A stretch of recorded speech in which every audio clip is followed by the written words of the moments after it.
It dawned on me that many people do not understand the White Gold Tower, what it does, and how it connects to the Amulet of Kings. Let's start with how it was constructed. The world, or Mundus, was formed when an entity named Larkon tricked the Ada divine spirits into creating it, resulting in many of them either dying or leaving the world. However, the world was not initially in a stable form we know today. In the beginning, during the Merithic era, reality was unstable, chaotic, and dangerously close to dissolving into oblivion. This is where the towers come in, particularly the first tower, the Anamantine Tower. Considered the oldest known structure in all of Tamriel, created by the Aedra during the Dawn era as a place to discuss the creation of Mundus, and later hold a convention where the fate of Mundus was decided. During the convention, the Aedra established the laws of Mundus, transitioning from the chaotic Dawn era to the ordered Mythic era. Time became linear and historical, all of which flowed outward from the tower. It was also at this time that Lorkhan's fate was decided.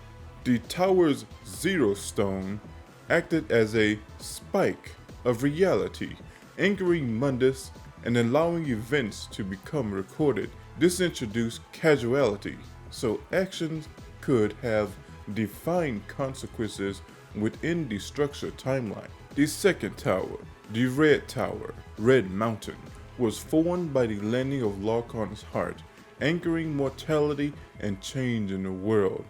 This was essentially for the continued existence of Mundus after the Aedra's departure. There are at least 8 other towers. Each tower has a stone, a physical focus that anchors its magic. Without its stone, the towers loses its function. The other towers, unlike the first two, were created by mortal races, largely to anchor their own civilization and metaphysical reality. This leads us to the White Gold Tower. The White Gold Tower was built by immensely powerful Iliad sorcerers, ancient elves deeply invested in cosmic magic. It served as a temple of the ancestors, a religious political center, but more importantly, it was a tool for altering reality, such as changing Cyrodiil's climate from a subtropical jungle to temperate plains. Though it should be noted, this is more of a theory than absolute fact. Now, they raised a central spire surrounded by 8 lesser towers, deliberately imitating the cosmic wheel of the world, known as the wheel within a wheel. This configuration amplified the tower's metaphysical power, giving the White Gold Tower a unique influence over creation. The raw creative force of Arthur's starlight magic, which is fundamental to shaping reality of the Elder Scrolls cosmology. After the Eliads or Elides were overthrown by Saint Alicia, she seized the tower and received a divine covenant from Akatosh, the dragon god of time. This pact stated that as long as Alicia's descendants wore the Amulet of Kings and lit the dragon fires within the tower, the mortal realm would remain protected from the Daedric invasion. The White Gold Tower thus became both metaphysical anchor and spiritual heart of the empire. So, to put it simply, what does the tower do beyond politics and religious symbolism?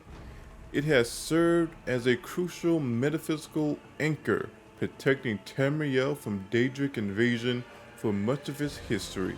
The Amulet of Kings and its gem, the Chim El Adbal, also known as the Red Diamond, maintained the dragon fires in the Imperial City. Akatosh would seal the gates of oblivion, preventing Daedric armies from invading Tamriel. Whenever a new dragon emperor ascended to the throne, the dragon fires were relit, renewing the covenant and the protective war.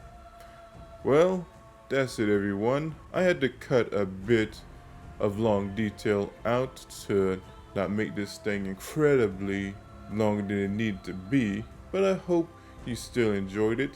And if you want to hear more interesting stuff about when the towers were made to fail and protecting invasions, let me know in the comments and remember to like, sub, and hit the bell. Later.